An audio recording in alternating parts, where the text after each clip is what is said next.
Supply zone था। Supply zone का मतलब कि जब भी ये स्टॉक इस प्राइस के ऊपर में आएगा तो यहाँ सेलर बैठे हुए हैं जो इस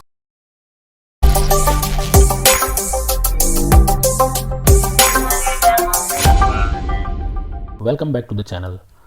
हम लोग जानेंगे सप्लाई और डिमांड जोन को कैसे हम लोग चार्ट में बनाते हैं, कैसे इसे ड्रॉ करते हैं, और सप्लाई और डिमांड जोन जो है ये सपोर्ट और रेजिस्टेंस से ऊपर कैसे है, उसका एक एडवांस कैसे ये वर्जन है, इसको हम लोग जानेंगे।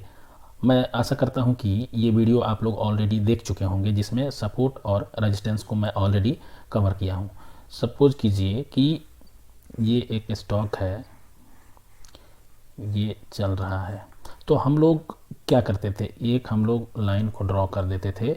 ये हमारा आ गया रेजिस्टेंस, सॉरी ये हमारा हो गया सपोर्ट, और ये ऊपर वाला पार्ट हमारा क्या हो गया, ये हमारा रेजिस्टेंस हो गया। ठीक है, लेकिन यदि एक दूसरा स्टॉक है वो आज चल रहा है, अभी यहाँ पे हम लोग को ड्रॉ करना हो सपोर्ट, वो कैसे हम लोग करेंगे, कैसे आइडेंटिफाई करेंगे। सपोज ये एरिया, ये एरिया, ये एरिया, यहाँ तक प्राइस आया, हम लोग इसे देख लिए कि भाई यहाँ पे आके ये सपोर्ट ले रहा है, लेकिन ये वाला प्राइस यहाँ तक आया नहीं। अगेन यहाँ आया, सपोज मैं चार्ट में आगे मैं और बताता हूँ आप लोगों को, ऐसा सिनेरियो आपको देखने को मिलेगा। तो उसको हम लोग कैसे आइडेंटिफाई करेंगे, वो आइडेंटिफाई करने के लिए ही हम लोग डिमांड जोन और सप्लाई जोन को ड्रॉ करते हैं। तो आइए हम लोग चार्ट में इसे देख लेते हैं। सपोज कीजिए ये एक चार्ट है, ये स्टेट बैंक ऑफ इंडिया का चार्ट है, और कोई भी चार्ट का एनालिसिस आपको करना हो तो आप एक लंबे टाइम फ्रेम पे जाएंगे, जैसे कि 1 घंटे का टाइम फ्रेम हो, 4 आवर का हो, 1 डे का हो। तो यहाँ पे हमें डिमांड जोन और सप्लाई जोन देखना है। ये ऊपर से आया, यहाँ पे यहाँ एक सपोर्ट लिया, यहाँ लिया, अगेन आया, एक यहाँ लिया, अगेन आया, एक यहाँ लिया, अगेन आया, यहाँ लिया, फिर यहाँ से ये ऊपर गया।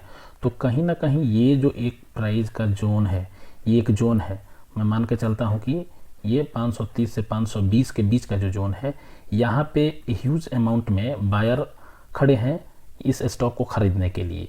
इसका मतलब ये है कि यहाँ पे डिमांड बहुत ह्यूज क्वांटिटी में है, तो ये आपका एक डिमांड जोन बन सकता है। अब उसे ड्रॉ कैसे करेंगे, आइए उसे हम लोग देख लेते हैं।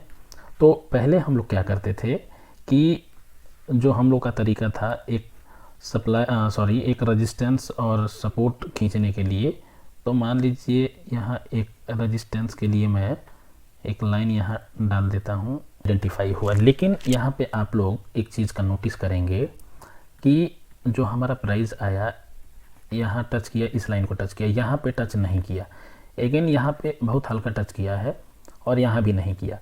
तो आखिर हम लोग तो ये मान के चलते हैं कि भाई यहाँ से प्राइस चला, फिर आएगा इसी एरिया पे, तो हम लोग यहाँ बाई करेंगे। ठीक है जी, अगेन हम लोग वेट कर रहे हैं, लेकिन प्राइस तो यहाँ आया नहीं, यहीं से ही प्राइस अपना ऊपर की तरह मोमेंट कर लिया। तो हम लोग एक्चुअल रेजिस्टेंस के थ्रू इसे आइडेंटिफाई नहीं कर पाते हैं, इसीलिए यहाँ पे एंट्री होता है आपका डिमांड जोन का। तो अब डिमांड जोन को हम लोग कैसे बनाते हैं, कैसे सर्किल को पकड़ लेंगे और यहाँ एक कैंडल के बॉडी को पकड़ते हुए हम लोग एक लाइन को एक्सटेंड कर देंगे।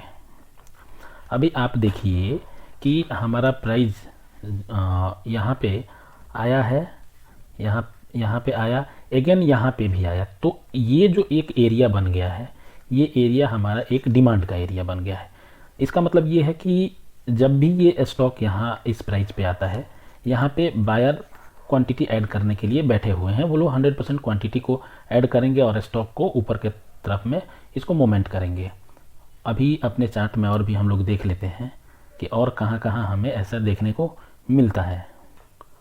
और एक बात यहाँ मैं और ऐड करना चाहूँगा कि जब भी ये प्राइस यहाँ पे आया, इसका मतलब ये है कि हिस्ट्री में ऑलरेडी ये प्राइस यहाँ पे आया हुआ होगा।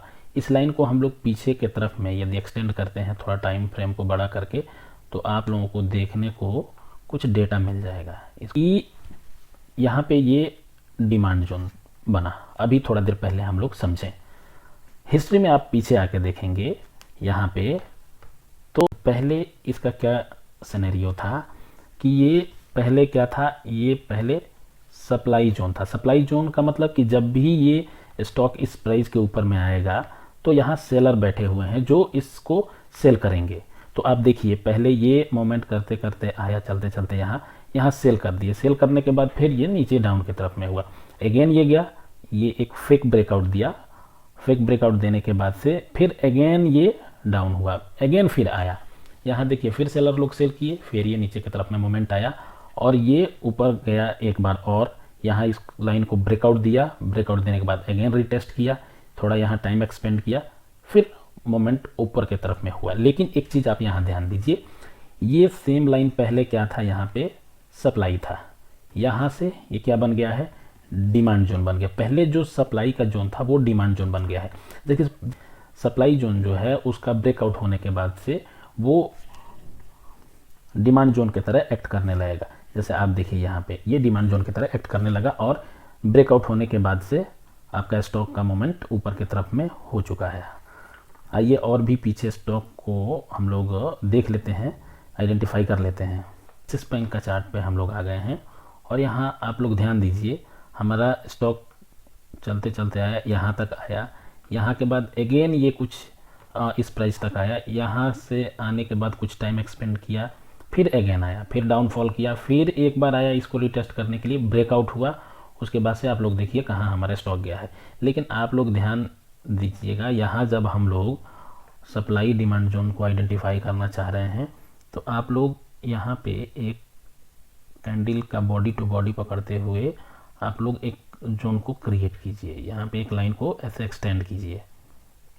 एक्सटेंड करने के बाद हमें क्या देखने को मिल रहा है कि जो लाइन पहले हमारा काम कर रहा था, ये हमारा सप्लाई का काम कर रहा था, सप्लाई जोन का काम कर रहा था। देखिए यहाँ ब्रेकआउट होने के बाद अगेन ये ऊपर में ही ट्रेड किया, यहाँ पे फिर आया, यहाँ से ये एक डिमांड जोन के तरह काम करना शुरू कर दिया।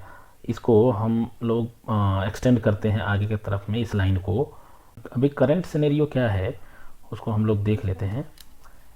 यहाँ पे ये सप्लाई का काम किया, सप्लाई जोन का काम किया, यहाँ भी सप्लाई जोन का काम किया, इसका ब्रेकआउट हुआ, रीटेस्ट हुआ, यहाँ पे ये डिमांड जोन की तरह एक्ट करने लगा। यहाँ से अगेन देखिए, यहाँ से स्टॉक हमारा ऊपर की तरफ गया है, यहाँ भी देखिए। देखिए एक चीज़ आप लोग माइंड के अंदर में ये डाल के चलेंगे कि जो भी हम लोग इसमें ड्रॉ कर रहे हैं या स्टॉक मार्केट में जो भी एनालिसिस करते हैं वो 100% एक्यूरेट नहीं होता है। वो एक प्रोबेबिलिटी के बेस पे ही हम लोग एनालिसिस करते हैं, प्रोबेबिलिटी के ही बेस पे हम लोग ट्रेड भी करते हैं। इसलिए आप देखिए एक यहाँ आया, अगेन ये देखिए एक विक्स बनाया, 100% इसी लोकेशन से आके हमारा स्टॉक घूम गया है। फिर देखिए तो जो यहाँ हमारा सप्लाई जोन का काम कर रहा था, यहाँ से ये डिमांड जोन का काम करना शुरू कर दिया है। तो आप लोग सप्लाई जोन डिमांड जोन को ऐसे ही आइडेंटिफाई कर सकते हैं और ये सिमिलरली सपोर्ट और रेजिस्टेंस के तरह ही काम करता है। लेकिन आप लोग यहाँ से आइडेंटिफाई करके और स्टॉक को ले सकते हैं। यदि आप स्टॉक मार्केट में आप नए हैं तो प्लेलिस्ट में वीडियो है, उसको जाके देख लीजिए। और आपके पास यदि डीमैट अकाउंट नहीं है तो डीमैट अकाउंट का लिंक मैं डिस्क्रिप्शन में दे दूंगा, वहाँ से आप लोग डीमैट अकाउंट खोल सकते हैं। और वीडियो अच्छा लगा हो तो इसे आप लोग लाइक करें और चैनल को सब्सक्राइब करें। और कुछ क्वेरी हो तो आप लोग हमें कमेंट कर सकते हैं। तब तक के लिए थैंक यू।